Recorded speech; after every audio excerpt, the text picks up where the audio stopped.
রাদিয়াল্লাহু তাআলা আনহুকে বলতেছে, ও বেলাল, আমি তোমাকে নিষেধ করার পর তুমি তোমার আহাদ শব্দকে তুমি বাদ দিতেছ না বেলাল, এ আহাদটাকে বেলাল হাবশী রাদিয়াল্লাহু তাআলা বলতেছে, আমি ওই স্রষ্টার, আমি ওই আল্লাহ তাআলা জিকির করছি যিনি আমাকে সৃষ্টি করেছেন, যিনি তোমাকে সৃষ্টি করেছেন, যিনি আসমানকে সৃষ্টি করেছেন, যিনি জমিনকে সৃষ্টি করেছেন, ওই আল্লাহর উপর আমি ঈমান এনেছি। সুতরাং আমি আমার আল্লাহর উপর ঈমান এনেছি, ওই ঈমানকে আমি ছাড়তে রাজি না। যে ঈমান আমার রাসূলের উপর হয়েছে, আমি যে রাসূলের কালিমা গ্রহণ করেছি, আমি ওই কালিমা আমি ছাড়তে রাজি না। বেলাল হাবশী রাদিয়াল্লাহু তাআলা আনহুকে বলা হচ্ছে, উমাইর ইবনে খালফ, বেলাল তুমি কি জানো এর বদলা কি হবে? বেলাল হাবশী রাদিয়াল্লাহু তাআলা আনহু বলেন, আমাকে যত কষ্ট দেওয়া হয় না কেন, তবু আমি দুনিয়ার সমস্ত কষ্ট সহ্য করতে পারবো, কিন্তু আখিরাতের ময়দানে জাহান্নামের শাস্তি আমি সহ্য করতে পারবো না। উমাইর ইবনে খালফ বেলাল হাবশী রাদিয়াল্লাহু তাআলা আনহুকে হাত পা বেঁধে উত্তপ্ত বালুর ভিতরে শুয়ে দিলেন।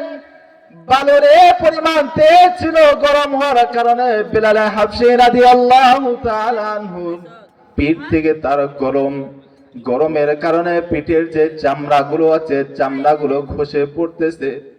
বেলাল হাবশী রাদিয়াল্লাহু তাআলা আনহু বলতেছে, ও বেলাল, এখনো কি তোমার ঈমান ছাড়বে না? এখনো কি তোমার ঈমান যে আল্লাহ তাআলা উপরে এনেছো, সে আল্লাহ তাআলাকে তুমি ভুলে যাবে না? বেলাল হাবশী রাদিয়াল্লাহু তাআলা বলে, উমাইর, আমি মরতে রাজি, কিন্তু ঈমান ছাড়তে রাজি না। উমাইর ইবনে খালফ বলে, ও বেলাল, এই যে তোমাকে তোমার বুকের উপর এই যে বড় পাথর রয়েছে, পাথরটা আমি তোমার বুকের উপর রেখে দিব, তবু কি তোমার ঈমান ছাড়বে না? বেলাল হাবশী রাদিয়াল্লাহু তাআলা বলেন, না না, আমি ঈমান ছাড়ব না। বেলাল হাবশী রাদিয়াল্লাহু তাআলা কে উত্তপ্ত বালুর উপর শুয়ে দেওয়ার পর বুকের উপর পাথর রেখে দেওয়ার কারণে নিঃশ্বাস বন্ধ হয়ে যাইতেছে।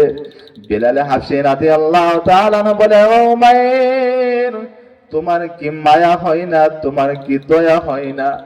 আমার নিঃশ্বাস বন্ধ হয়ে গেছে, আমার বুকের উপর থেকে পাথরটা সরিয়ে দাও। উমার ইবনে খালফ বলে, ও বেলাল, পাথর সরা দিতে পারে, কিন্তু তোমার ঈমান ছাড়তে হবে। বেলাল হাবশী রাদিয়াল্লাহু তাআলা বলে, না না না, আমি আমার ঈমান ছাড়তে রাজি না। উমার ইবনে খালফ বেলাল হাবশী রাদিয়াল্লাহু তাআলা কে বার তার পায়ের ভিতরে রশিগুলো বাঁধিয়ে উমার ইবনে খালফ যে ঘোড়া রয়েছে, ঘোড়ার সাথে বেঁধে দিলেন। উমার ইবনে খালফ তার ঘোড়াকে দৌড়াচ্ছে, আর পিছনে পিছনে হাবশী বেলাল হাবশী রাদিয়াল্লাহু তাআলা কে ছুটতেছে, পিছনে পিছনে ছুটতেছে। উত্তপ্ত বালু, গরম বালুর ভিতরে বেলাল হাবশী রাদিয়াল্লাহু তাআলা পিঠের চামড়াগুলো খসে যাচ্ছে, আর আল্লাহ তাআলা নে করে বলতেছে, আল্লাহ, ও দয়ার আল্লাহ, আপনার উপরে ঈমান এনেছে,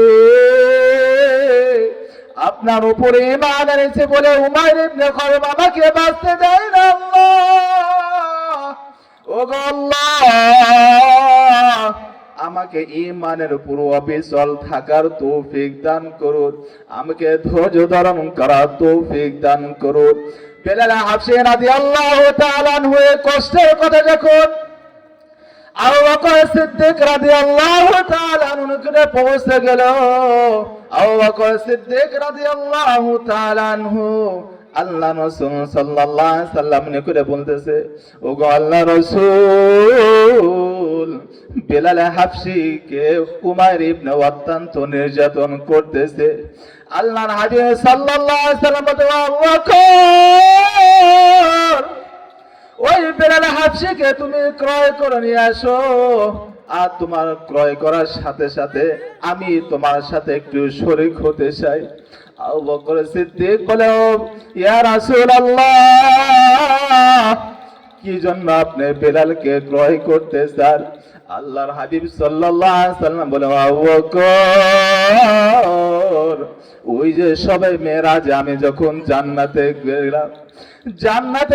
গেলাম, আমি আরশে আজিমে আল্লাহ তাআলা করে যখন গেলাম, জান্নাতের ভিতরে কেমন যেন খটখট খটখট আওয়াজ শুনতে পেয়েছিলাম।